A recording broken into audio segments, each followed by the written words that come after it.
सभी ज्योतिष प्रेमियों को मेरा प्रणाम। राधे राधे। आज हम एक ऐसे विषय पे बात करना चाह रहे हैं जिसमें थोड़ा भ्रम है, सभी को रहता है।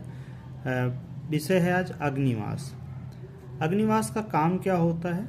जब हम किसी शुभ कार्य के हेतु हवन कर रहे होते हैं, ग्रह शांति, नक्षत्र शांति या अन्य किसी तरह से जब हवन कर रहे होते हैं तो उसमें अग्नि का वास देखा जाता है, क्योंकि जो हवन सामग्री होती है वो भोजन के माध्यम, जो भगवान का भोजन है उसको अग्नि के माध्यम से, स्वधा स्वाहा के माध्यम से हम वह भोजन, हवन की जो सामग्री है वो भगवान तक पहुंचाने की, उसकी सुगंध से भगवान तक पहुंचाने की कोशिश करते हैं, जिससे कि जो उसमें अग्नि, जब अग्नि में स्वाहा करते हैं उसके जो हवन होती है, भस्म होती है, तो उसको जब देखा जाता है कि अगर पृथ्वी पर अग्नि है तो हवन करना चाहिए। अब ये पृथ्वी पे है, आकाश में है, पाताल में है, इसको जाने कैसे है? इसका एक सूत्र होता है। पृथ्वी आज के दिन अग्नि का वास कहाँ पर है? ऐसे शिववास भी देखा जाता है, शिववास, और भद्रावास भी देखा जाता है। ठीक है, भद्रा। तो बाकी चीज़ों पे भी हम बात नहीं करेंगे, हम बात करेंगे सिर्फ और सिर्फ अग्निवास पे। अग्निवास पृथ्वी पर होना अनिवार्य होता है, जिसका कि हवन के माध्यम से लाभ होता है। और बहुत सी जगह लिखा है कि जैसे विवाह है, दाह संस्कार है, मुंडन है, नक्षत्र शांति है, ग्रह शांति है आदि, ऐसी स्थिति में हवन करने के लिए अग्निवास को नहीं देखा जाता है। परंतु मेरा मानना है कि जब हम हवन कोई भी कर रहे हैं, सपोज मान लेते हैं नक्षत्र शांति कर रहे हैं, तो उसमें तो हो सकता है, संभव हो कि अग्निवास ना मिले। लेकिन अगर अगले महीने में अग्निवास मिल रहा है तो हमें उसमें करना ज़्यादा उत्तम समझते हैं। हवन की दो विधियां और भी होती हैं, दो बातें। एक बात ये है कि गुरु अस्त ना हो, गुरु और शुक्र जब अस्त हो तब कोई भी हवन नहीं करना चाहिए, ऐसा भी है। अब जिसको मानना हो माने, ना मानना हो तो ना माने, इसमें मेरा कोई जोर नहीं है। लेकिन मैं ऐसा इसको मानता हूँ कि हवन अगर गुरु अस्त हैं और शुक्र अस्त हैं या दोनों में से कोई एक अस्त है तो हवन नहीं करने चाहिए। ठीक, उसका क्या कारण है क्या नहीं वो अलग अलग मैटर, उस पर मेरा कोई वो नहीं है। लेकिन आज हम जो बात करना चाह रहे हैं, अग्निवास कैसे निकालें। सूत्र दिया हुआ है कि जब अग्निवास को देखना है कि पृथ्वी पे है, आकाश में है, पाताल में है, तो शुक्ल पक्ष की प्रतिपदा से इसको एक माना जाएगा, दिन में रविवार को एक माना जाएगा, प्लस एक अलग से मान लेते हैं आपको कोई हवन पंचमी को करना है, उस दिन सोमवार है, तो रविवार एक हुआ, जैसा कि हमने बताया कि रविवार को एक हुआ, सोमवार को दो होगा, इसी क्रम में आगे बढ़ते जाएंगे। तो यहाँ पे हमने 2 लिख दिया, प्लस 1 कहा गया।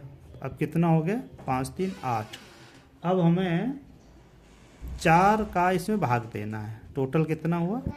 8/4। तो 4 का 2 से आएगा, 2 बार जाएगा, 0 शेष बचेगा, शेष 0 बचेगा। 0 या 3 बचने पर अग्नि का वास पृथ्वी पे होता है। हम 4 का भाग देते हैं, टोटल संख्या करते हैं, शुक्ल पक्ष की तिथि से, दिन रविवार को प्रथम दिन मानते हैं। अब ये अगर तिथि कोई कृष्ण पक्ष की त्रयोदशी है सपोज, तो इसको हम क्या मानेंगे? 15 प्लस बराबर 28, प्लस मान लेते सोमवार 2, 30/4, प्लस 1, 31/4। ठीक, जब जो शेष बचेगा उसको हम ग्रहण करेंगे।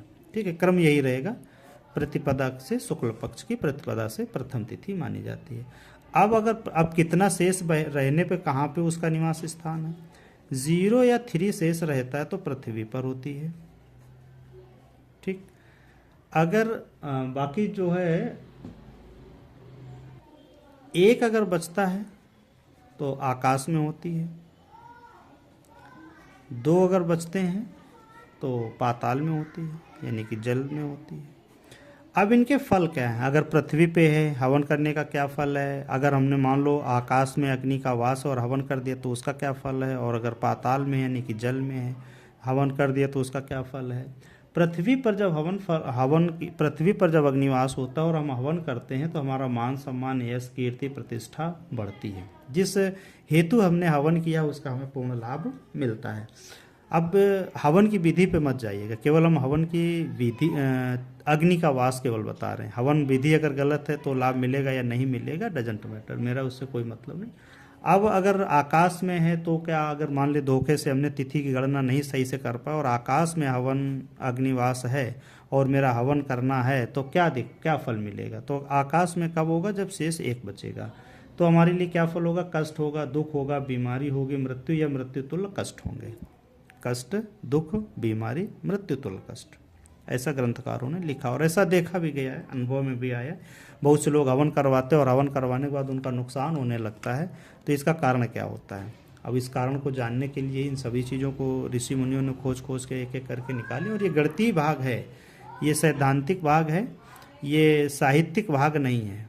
ठीक है, साहित्य कहता है कि कभी भी हवन करो, किसी भी दिन हवन करो, कोई दिक्कत नहीं होती, खूब करते रहो, रोज करो, है ना, प्रतिदिन हवन करो, कोई दिक्कत नहीं होती है। जैसे कि कुछ लोगों को जैसे दाढ़ी बनाने में कहते हैं गुरुवार मत बनाओ, शुक्रवार मत बनाओ, ऐसा करके डॉक्टर लोग तो रोज़ बनाते हैं, तो वो एक दैनिक बात अलग हो जाती है। लेकिन ये गणितीय भाग क्या कहता है कि अगर नक्षत्र तिथि वार को मिला के, तिथि दिन और +1 को जोड़ के बटे 4 करके अगर शेष 0 और 3 बचता है तो पृथ्वी पे अग्नि का वास है। आपका हवन संपन्न करने से सुख शांति समृद्धि दुख रोग कष्ट दूर होंगे, निवारण होगा। लेकिन अगर अग्नि का वास आपका आकाश में है और आपने हवन किया सुख शांति समृद्धि हेतु, रोग निरोगी काया हेतु, तो आपको उल्टा पड़ जाएगा। क्या हुआ? दुख भी आएंगे, दरिद्र भी आएंगे, रोग भी आएंगे, कष्ट भी आएंगे। ठीक। अब अगर पाताल में है तो क्या फल मिलता है?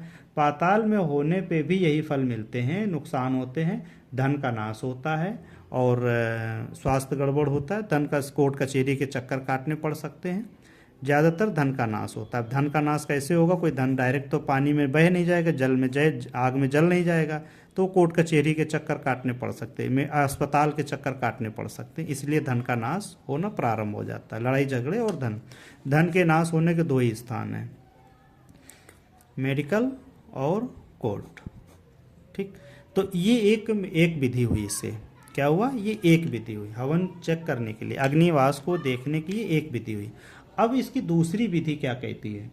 दूसरी विधि कहती है कि सूर्य का गोचर जिस नक्षत्र में हो, सूर्य का गोचर वर्तमान में जिस नक्षत्र में हो, उससे हवन के दिन, हवन की तिथि के दिन आपका नक्षत्र कहाँ पर पड़ रहा है, ठीक है, वो कौन सा नक्षत्र पड़ रहा है। एक और अच्छी विधि है, इसको भी ध्यान देना चाहिए। जैसे उदाहरण के लिए आज सूर्य का गोचर मान लेते हैं श्रवण में चल रहा है, तो ग्रंथकार ने कहा कि श्रवण नक्षत्र से आप गिनना शुरू करें 3-3 नक्षत्र।